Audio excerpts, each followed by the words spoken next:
मेरे आंसू बहे तो बहने दे,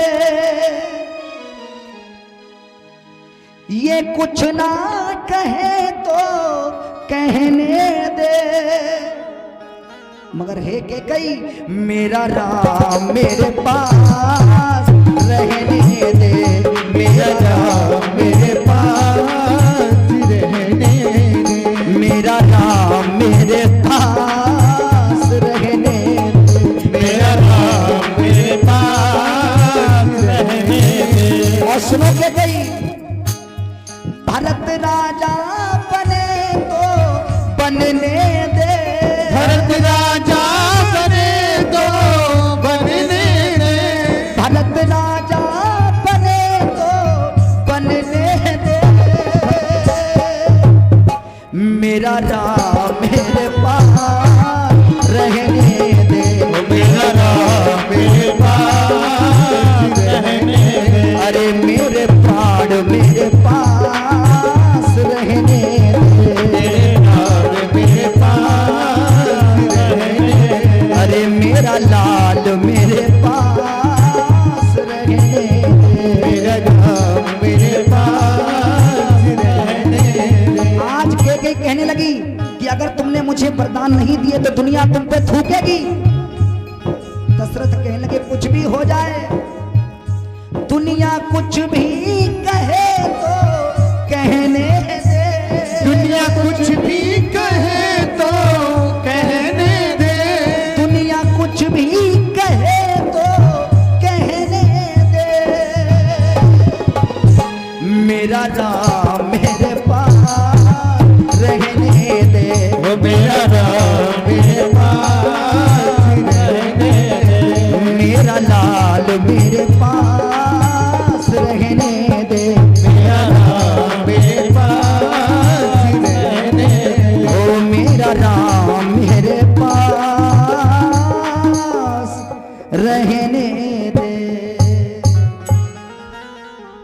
ये दुनिया कुछ भी कहे तो कहने दे, ज्यादा से ज्यादा दुनिया यही कहेगी कि दशरथ ने अपनी रीत तोड़ दी, दशरथ ने अपनी मर्यादा तोड़ दी तो तोड़ दी, लेकिन मेरे राम को मुझसे दूर मत कर, मेरा राम मेरे पास रहने दे। दशरथ रोते रहे लेकिन केकई ने एक न सुनी और दशरथ जमीन पर गिर पड़े। जब दशरथ गिरे तो सुमंत जी को जब पता लगा तो सुमंत जी जैसे ही दशरथ जी के पास आए, आज सुमंत जी ने दशरथ जी को जैसे ही हाथ को पकड़ा, कहा प्रभु क्या हो गया, क्या बात है महाराज। दशरथ बोले कोई बात नहीं है, आज शायद मेरी मृत्यु समीप आ रही है। आज सुमंत से कहा कि ये केकई ने आज मुझसे वरदान मांग लिए और कहा कि राम को वन में जाना पड़ेगा, 14 वर्ष के लिए राम हमसे जुदा हो रहे हैं। आज जैसे ही सुमंत को ये बात लगी, धीरे धीरे पूरी अयोध्या में फैल गई और जैसे ही राम को ये बात पता चली, आज राम दौड़ते हुए दशरथ के पास आए और दशरथ को उठा करके उनके सर को अपनी जंघा पर रख के बोले पिताजी क्या बात हो गई। दशरथ कहने लगे बेटा मैं तुझसे नजरें मिलाऊं तो मिलाऊं कैसे, मैंने वचन दिया था कि मैं तुझे राजा बनाऊंगा, लेकिन अब मुझे आज्ञा देनी पड़ेगी कि तुम वन में चले जाओ। मैं तुमसे नजरें कैसे मिलाऊं, मैं कैसा भागा बाप हूं जो मैं अपने बेटे को खुद अपने से दूर कर रहा हूं। दशरथ रो रहे हैं, असुधारा रुक नहीं रही, लेकिन राम बार बार असुधारा को पहुंच रहे हैं और कह रहे हैं पिताजी इससे बड़ा सौभाग्य की बात और क्या होगी, इससे बड़ी सौभाग्य की बात हो क्या होगी। धन्य है राम जैसे बेटे, राम जैसे पुत्र। आज भी कई जगह ऐसे बेटे मिल जाते हैं। आज राम जैसे ही वन में जाने के लिए तैयार हुए, लक्ष्मण को पता लगा, लक्ष्मण बोले मैं भी भैया के साथ जाऊंगा। उर्मिला ने एक भी बार मना नहीं किया। आजकल की पत्नी होती तो तुरंत कह देती वनवास तुम्हारे भैया को हुआ है, तुम क्यों जा रहे हो? लेकिन उर्मिला ने ऐसा नहीं कहा। उर्मिला ने कहा आप चले जाइए, इससे बड़ी सौभाग्य की बात और क्या होगी। आज लक्ष्मण जी जैसे तैयार हुए, जानकी मैया को पता लगा, जानकी मैया दौड़ती हुई आई और प्रभु के चरणों को पकड़ लिया, बोली प्रभु तुम्हारे बगैर मैं कैसे रहूंगी।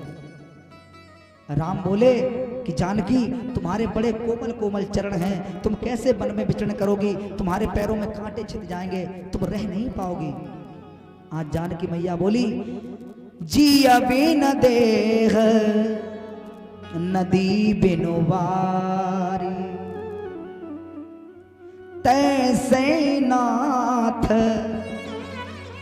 पुरुष बिन नारी।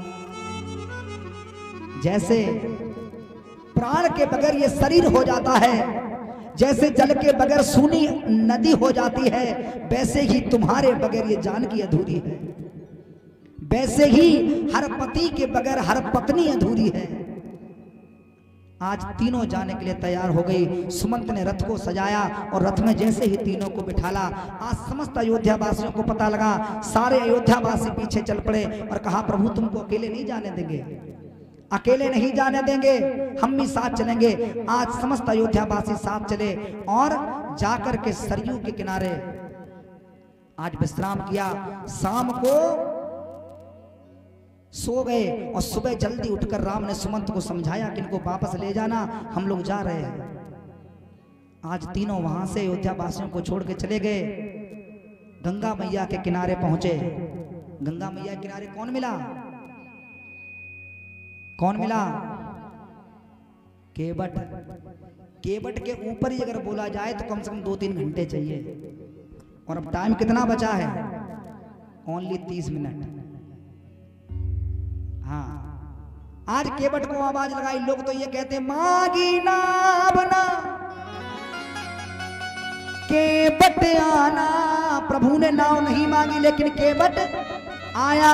और अगर नाव के आगे कोमा लगा दो तो मांगी नाव न केवट आया। नाव मांगी लेकिन